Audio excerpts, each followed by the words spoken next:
ವಿಷಯಕ್ಕೆ ರೇಣುಕಸ್ವಾಮಿಯನ್ನು ಕೊಂದವರು ಜೈಲುವಾಸ ಅನುಭವಿಸ್ತಾ ಇದ್ದಾರೆ. ಆದರೆ ಸುಬ್ಬಿಯ ಸಂಘ ಬೆಳೆಸಿದ ದರ್ಶನ್ ಕೂಡ ಜೈಲಿನಲ್ಲಿ ಮುದ್ದೆ ಮುರಿತಾ ಇದ್ರೆ, ಇತ್ತ ಪತ್ನಿ ವಿಜಯಲಕ್ಷ್ಮಿ ಕಣ್ಣೀರಿಡುವ ಪರಿಸ್ಥಿತಿ ಎದುರಾಗಿದೆ. ದರ್ಶನ್ ಫ್ಯಾನ್ಸ್ ಕೂಡ ರೇಣುಕಸ್ವಾಮಿ ಕೊಲೆ ರೀತಿಯಲ್ಲಿ ಇಲ್ಲೊಬ್ಬನ ಕೊಲೆ ಮಾಡಿದ್ದಾರೆ. ಹಾಗಿದ್ರೆ ಆ ಹುಚ್ಚು ಫ್ಯಾನ್ಸ್ ಯಾರು? ದರ್ಶನ್ ಗ್ಯಾಂಗ್ ಕೊಲೆ ಮಾಡಿದ ರೀತಿನೇ ತೇಟು ಕಾಪಿ ಮಾಡಿ ಕೊಲೆ ಮಾಡಿದ್ದಾರೆ. ಹಾಗೆ ಕೊಲೆ ಮಾಡಿ ಜೈಲು ಸೇರಿದ್ದಾರೆ. ಹಾಗಾದ್ರೆ ಯಾಕೆ ಆತ ಕೊಲೆ ಮಾಡಿದ್ದು ಅನ್ನೋದರ ಬಗ್ಗೆ ಕಂಪ್ಲೀಟ್ ಸ್ಟೋರಿ ಎಲ್ಲಿದೆ ನೋಡಿ.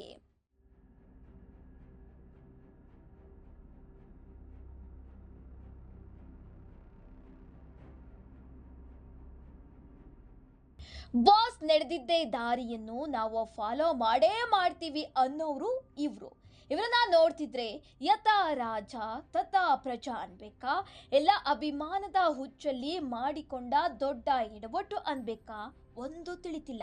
ಏಕೆಂದ್ರೆ ನಟ ದರ್ಶನ್ ಅಂದ್ರೆ ಜೀವನ ಅಂತಿದ್ದವರು ದರ್ಶನ್ ರೀತಿಯೇ ಜೈಲು ಸೇರಿದ್ದಾರೆ.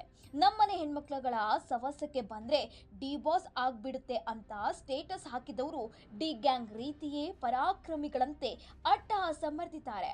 ಅವರು 6 ಮಂದಿಯ ಗ್ಯಾಂಗ್ ಕಟ್ಟಿಕೊಂಡು ಇಟ್ಟಿಗೆ ಬಟ್ಟಿಯಲ್ಲಿ ರಕ್ತದ ಕೋಡಿ ಹರಿಸಿದ್ದಾರೆ. ಇದೆಲ್ಲ ಸಿನಿಮಾ ಹುಚ್ಚೋ ಪ್ರಾಯದ ಕಿಚ್ಚೋ ಒಂದು ಗೊತ್ತಾಗ್ತಾ ಇಲ್ಲ. ಏಕೆಂದ್ರೆ ರೇಣುಕಸ್ವಾಮಿ ಕೊಲೆ ಕೇಸ್ನಲ್ಲಿ ಲಾಕ್ ಆಗಿರುವ ದರ್ಶನ್ ಒಂದೊಂದು ಕ್ಷಣ ಕೂಡ ಜೈಲಿನಲ್ಲಿ ನರಕ ಅನುಭವಿಸ್ತಾ ಇದ್ದಾರೆ. ಜೈಲು ವಾಸ ಅನುಭವಿಸೋದಕ್ಕೆ ಆಗದೆ, ಕೂತ್ಕೊಳ್ಳೋಕ್ಕೂ ಆಗದೆ ಕ್ಷಣ ಕ್ಷಣವೂ ಕಣ್ಣೀರಿಡ್ತಾ ಇದ್ದಾರೆ. ಇಷ್ಟೆಲ್ಲ ನೋಡಿದ್ರು ಕೂಡ ಈ ಹುಚ್ಚು ಅಭಿಮಾನಿಗಳು ಕೂಡ ದರ್ಶನ್ ರೀತಿಯೇ ಜೈಲು ಸೇರಿದ್ದಾರೆ. ಅದರಲ್ಲೂ ಮಾಡಿದ್ದು ಮಾತ್ರ ಘನಘೋರ ಸಂಗತಿ, ದುರಂತ. ಹೌದು, ಚಿತ್ರದುರ್ಗದ ಮೊಳಕಲ್ಮೂರಿನಲ್ಲಿ ಮೊನ್ನೆ ಇಟ್ಟಿಗೆ ಕಾರ್ಮಿಕನೊಬ್ಬನ ಹೆಣ ಬಿದ್ದಿತ್ತು. ಭೀಕರವಾಗಿ ಕೊಲೆ ಮಾಡಲಾಗಿತ್ತು. ರೇಣುಕಸ್ವಾಮಿ ಕೊಲೆ ಮಾಡಿದ ಮಾದರಿಯಲ್ಲಿಯೇ ಅವನಿಗೆ ಕೂಡ ಚಿತ್ರಹಿಂಸೆ ಕೊಟ್ಟು ಕೊಲೆ ಮಾಡಿದ್ರು. ಆದರೆ ಕೊಲೆ ಮಾಡಿದ್ದು ಯಾರು, ಯಾಕಾಗಿ ಆತನನ್ನು ಕೊಂದ್ರು ಅನ್ನೋದರ ಬಗ್ಗೆ ಪೊಲೀಸರಿಗೆ ತಲೆನೋವಾಗಿ ಪರಿಣಮಿಸಿತು. ಅನೈತಿಕ ಸಂಬಂಧದ ಹಿನ್ನೆಲೆಯಲ್ಲಿ 50 ವರ್ಷದ ಓಬಣ್ಣ ಎಂಬಾತನನ್ನು ದುಷ್ಕರ್ಮಿಗಳು ಕೊಲೆಗೈದಿದ್ದಾರೆ. ಹೌದು, ಈತನ ಕೊಲೆಯಾಗಿತ್ತು. ಮಾತ್ರ ರೇಣುಕಸ್ವಾಮಿಯನ್ನು ಹೇಗೆ ಕೊಲೆ ಮಾಡಿದ್ರೋ ತೇಟ್ ಅದೇ ರೀತಿ ಈ ಕೊಲೆಯನ್ನು ಮಾಡಲಾಗಿತ್ತು. ಈ ಕೇಸ್ ಬಗ್ಗೆ ಜಾಡು ಹಿಡಿದ ಪೊಲೀಸರು ಆರೋಪಿಗಳಿಗೆ ಶೋಧ ನಡೆಸಿದ್ರು. ಕೊಲೆ ನಡೆದು 48 ಗಂಟೆಗಳಲ್ಲಿ ಮೊಳಕಾಲ್ಮೂರು ಪೊಲೀಸರು 6 ಮಂದಿ ಆರೋಪಿಗಳ ಹೆಡೆಮುರಿಯನ್ನು ಕಟ್ಟಿದ್ರು. ಕೊಲೆ ಆರೋಪಿಗಳ ಹಿನ್ನೆಲೆ ಕೆದಕುತ್ತಿದ್ದಂತೆ ದರ್ಶನ್ ಅಭಿಮಾನಿಗಳು ಅನ್ನೋದು ಗೊತ್ತಾಗಿದೆ. ಜಿತೇಂದ್ರ ಅಲಿಯಾಸ್ ಕುಂಡ ಹಾಗೂ ಅಜ್ಜಯ್ಯ ಅನ್ನೋರು ದರ್ಶನ್ ಅವರ ಅಪ್ಪಟ ಅಭಿಮಾನಿಗಳು. ಕೈ ಮೇಲೆ ಡಿ ಬಾಸ್ ಅಂತ ಹಚ್ಚಿ ಕೂಡ ಹಾಕಿಸ್ಕೊಂಡಿದ್ರು. ಇಷ್ಟು ಮಾತ್ರ ಸಾಲದು ಅಂತ ಬೈಕ್ ಮೇಲೆ ಡಿ ಗ್ಯಾಂಗ್ ಅಂತ ಹಾಕಿಸ್ಕೊಂಡಿದ್ದಲ್ಲದೆ ದರ್ಶನ್ ಅವರ ಕೈದಿ ನಂಬರ್ ಹಾಕಿಸ್ಕೊಂಡು ಊರೂರು ತಿರುಗಾಡ್ತಿದ್ರು. ಇತ್ತೀಚೆಗೆ ಓಬಣ್ಣ ಅನ್ನೋನು ಬೋರಮ್ಮನ ಜೊತೆ ಅಕ್ರಮ ಸಂಬಂಧ ಇಟ್ಕೊಂಡಿದ್ದಂತೆ.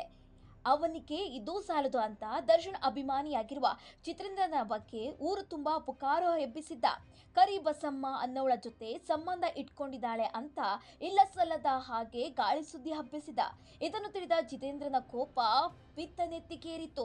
ಹೀಗಾಗಿ ಸೋಷಿಯಲ್ ಮೀಡಿಯಾದಲ್ಲಿ ಸ್ಟೇಟಸ್ ಹಾಕಿಕೊಂಡಿದ್ದವನ ನಮ್ಮ ಹೆಣ್ಮಕ್ಳ ತಂಟೆಗೆ ಬಂದ್ರೆ ಡಿ ಬಾಸ್ ಆಗ್ಬೇಕಾಗುತ್ತೆ ಅಂತ ಬಿಲ್ಡಪ್ ಕೊಟ್ಟಿದ್ದ. ಇದೇ ಹೊತ್ತಲ್ಲಿ ಮೃತ ಓಬಣ್ಣನ ಸಂಘದಲ್ಲಿದ್ದ ಬೋರಮ್ಮನ ಮಗನು ಕೆಂಡ ಕಾರೋಕೆ ಶುರು ಮಾಡಿದ್ದ.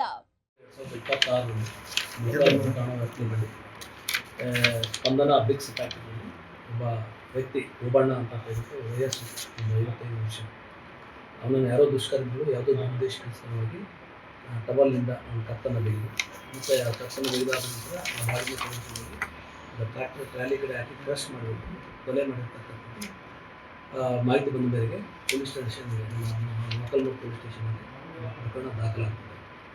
ಈ ಪ್ರಕರಣದಲ್ಲಿ ಆರೋಪಿತರು ಯಾರು ಅನ್ನೋದು ಯಾವುದೇ ರೀತಿಯಾಗಿರ್ತಕ್ಕಂಥ ಸುಳಿವು ಇರೋದಿಲ್ಲ. ಇದನ್ನು ಪತ್ತೆ ಹಚ್ಚಲೇಬೇಕು ಅಂತಂದರೆ ನಾನು ಎಸ್ ಪಿ ಸಾಹೇಬ್ ಮತ್ತು ಅಡಿಷನಲ್ ಎಸ್ ಪಿ ಸಾಹೇಬ್ ಮಾರ್ಗದರ್ಶನದಲ್ಲಿ CPI ಮೊಳಕಾಲ್ಮೂರು ಮತ್ತು PSI ಮೊಳಕಾಲ್ಮೂರು ನೇತೃತ್ವದಲ್ಲಿ ಒಂದು ತಂಡವನ್ನು ರಚನೆ ಮಾಡಿ ಸೂಕ್ತ ಮಾಹಿತಿಯನ್ನು ಕಲೆ ಹಾಕಬೇಕು, ಆರೋಪಿತರನ್ನು ಪತ್ತೆ ಹಚ್ಚಬೇಕು ಅಂತ ಕಾಲಕಾಲಕ್ಕೆ ಸೂಚನೆ ನೀಡ್ತಾ ಬಂದಿದ್ದರಿಂದ ಈ ದಿವಸ ಮೊಳಕಾಲ್ಮೂರು ಠಾಣೆಯ CPI PSI ಮತ್ತು CBI ಮತ್ತು ಅವರೆಲ್ಲ ತಂಡದವರು ಸೇರಿಬಿಟ್ಟು ಈ ಪ್ರಕರಣದಲ್ಲಿ ಭಾಗಿಯಾಗಿರ್ತಕ್ಕಂಥ 6 ಜನ ವಶಕ್ಕೆ ಕೊಟ್ಟು ಅವರನ್ನು ವಿಚಾರಣೆ ಮಾಡ್ತಾರೆ. ಆ ವಿಚಾರಣೆ ಮಾಡಿದಾಗ ಅವರೆಲ್ಲರೂ ಕೂಡ ಇವರೇನು ಆರೋಪಿತರನ್ನು ವಶ ಪಡೆದಿರ್ತಕ್ಕಂಥ ಎಲ್ಲರೂ ಕೂಡ ಅವರು ತಮ್ಮ ತಪ್ಪನ್ನು ಒಪ್ಕೊಳ್ತಾರೆ. ಇದರಲ್ಲಿ ಒಬ್ಬ 5 ಜನ ಮಾತ್ರ ಇದರಲ್ಲಿ ಮೇಜರ್ ಇದ್ದಾರೆ. ಇನ್ನೊಬ್ಬ ಒಬ್ಬ ಸಂಘರ್ಷಕ್ಕೊಳಗಾಗಿ ಮಾತಾ ಇರ್ತಕ್ಕಂಥದ್ದು. ಇವರೆಲ್ಲರೂ ವಿಚಾರ ಮಾಡಿದಾಗ ಈ ಸತ್ತಿರ್ತಕ್ಕಂಥ ವ್ಯಕ್ತಿ ಏನಿದ್ದಾನೆ, ಸತ್ತಿರ್ತಕ್ಕಂಥ ವ್ಯಕ್ತಿ ಅಪಪ್ರಚಾರವನ್ನು ಮಾಡ್ತಾ ಇರ್ತಾರೆ. ಅಂದರೆ ಇದರಲ್ಲಿ ಆರೋಪಿ ಆಗಿರ್ತಕ್ಕಂಥ ಜಿತೇಂದ್ರ ಏನಿದ್ದಾನೆ, ಮತ್ತು ಎರಡನೇ ಆರೋಪಿ ಆಗಿರ್ತಕ್ಕಂಥ ಬೋರಯ್ಯ, ಈ ಬೋರಯ್ಯನ ಹೆಂಡತಿ ಕರಿಬಸಮ್ಮ ಅಂತ. ಈ ಜಿತೇಂದ್ರನಿಗೆ ಕರಿಬಸಮ್ಮಗೆ ಅಕ್ರಮವಾಗಿರ್ತಕ್ಕಂಥ ಸಂಬಂಧ ಇದೆ ಅಂತ ಹೇಳ್ಬಿಟ್ಟು ಅವನು ಪ್ರಚಾರ ಮಾಡ್ತಾ ಇರ್ತಾನೆ. ಅದಕ್ಕೆ ಕೂಡ ಅವನು ಜಿತೇಂದ್ರ ಮನ ನೊಂದಿರ್ತಾನೆ, ಈ ಥರ ಸುಳ್ಳು ಅಪಪ್ರಚಾರ ಮಾಡ್ತಾ ಇದ್ದಾನೆ. ಅದಲ್ಲದೆ ಈ ಪ್ರಕರಣದಲ್ಲಿ ಮೃತನಾಗಿರ್ತಕ್ಕಂಥ ವ್ಯಕ್ತಿ ಏನಿದ್ದಾನೆ ಓಬಣ್ಣ, ಅವನು ಬೋರಮ್ಮ ಎಂಬ ಹೆಣ್ಣಿನ ಜೊತೆ, ಅಂದರೆ ಹೆಣ್ಮಗಳ ಜೊತೆ, ಅವ್ರ ಜೊತೆ ಲಿವಿಂಗ್ ಟುಗೆದರ್ ರಿಲೇಷನ್ ಇರ್ತದೆ. ಆ ಬೋರಮ್ಮನ ಮಗ ಏನಿರ್ತಾನೆ, ಬೋರಮ್ಮನ ಮಗನಿಗೆ ಯಾವುದೋ ವಿಚಾರದಲ್ಲಿ ಊರಿನಲ್ಲಿ ಈ ಥರ ಅವ್ರ ತಾಯಿ ಬಗ್ಗೆ ಕೆಟ್ಟ, ನಿಮ್ಮ ತಾಯಿ ಬೇರೆ ಜೊತೆಗೆ ಅಕ್ರಮ ಸಂಬಂಧದಲ್ಲಿದೆ ಅಂತ ಮಾನಸಿಕವಾಗಿ ನೋವಾಗೋ ರೀತಿಯಲ್ಲಿ ಮಾತಾಡೋದ್ರಿಂದ ಅವರೆಲ್ಲರೂ ಸೇರಿಬಿಟ್ಟು ಇವರೆಲ್ಲರೂ ಇದು ಅಪಪ್ರಚಾರ ಮಾಡ್ತಾ ಇದ್ದಾರೆ ಅಂತ ತಿಳಿದು ಅವ್ರನ್ನ ಕೊಲೆ ಮಾಡಬೇಕು ಅಂತ ಪ್ಲಾನ್ ಮಾಡ್ಕೊಬೇಕು. ಅವರೆಲ್ಲ ಕೊಲೆ ಮಾಡಿರ್ತಕ್ಕಂಥ ವಿಚಾರಣೆ ಕಲಿಕೆ ಕಂಡುಬಂದಿದೆ. ಇವರೆಲ್ಲರನ್ನ ದಸ್ತಗಿರಿ ಮಾಡ್ಕೊಂಡ್ಬಿಟ್ಟು PSI ಮತ್ತು CPI ಅವರು ಮುಂದಿನ ಕ್ರಮ ಜರುಗಿಸಿಕೊಂಡು ನ್ಯಾಯಾಲಯಕ್ಕೆ ಸಲ್ಲಿಸಿದ್ದಾರೆ. 2 ದಿನದ ಹಿಂದೆ ಈ 6 ಜನರ ಗ್ಯಾಂಗ್ ಕಟ್ಟಿಕೊಂಡವರು ಓಬಣ್ಣನ ಕತೆ ಮುಗಿಸುವ ಪ್ಲಾನ್ ಮಾಡಿದ್ದಾರೆ.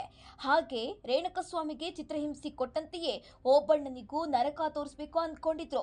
ಅದರಂತೆಯೇ ನಟ ದರ್ಶನ್ ಅಂಡ್ ಗ್ಯಾಂಗ್ ಹೇಗೆ ರೇಣುಕಸ್ವಾಮಿಗೆ ಚಿತ್ರಹಿಂಸೆ ಕೊಟ್ಟು ಅದೇ ರೀತಿ ಕೂಡ ಓಬಣ್ಣನಿಗೆ ಇಟ್ಟಿಗೆ ಬಟ್ಟಿಯಲ್ಲಿ ಕಾಟ ಕೊಟ್ಟು ಕೊಂದು ಹಾಕಿದ್ರು. ಥೇಟ್ ಡಿ ಗ್ಯಾಂಗ್ ಹೇಗೆ ರೇಣುಕಸ್ವಾಮಿ ಕೊಲೆ ಮಾಡಿತು, ಥೇಟ್ ಅದೇ ರೀತಿ ಕೊಲೆ ಮಾಡಿದ. ಈ ಗ್ಯಾಂಗ್ನಲ್ಲಿ ಭಾಗಿಯಾಗಿದ್ದವರು ಬರೋಬ್ಬರಿ 6 ಮಂದಿ. ಕೊಲೆ ಮಾಡೋಕೆ ಇದ್ದ ಧೈರ್ಯ ತಪ್ಪು ಒಪ್ಪಿಕೊಳ್ಳೋದ್ರಲ್ಲಿ ಇರಲಿಲ್ಲ ಅನ್ಸುತ್ತೆ.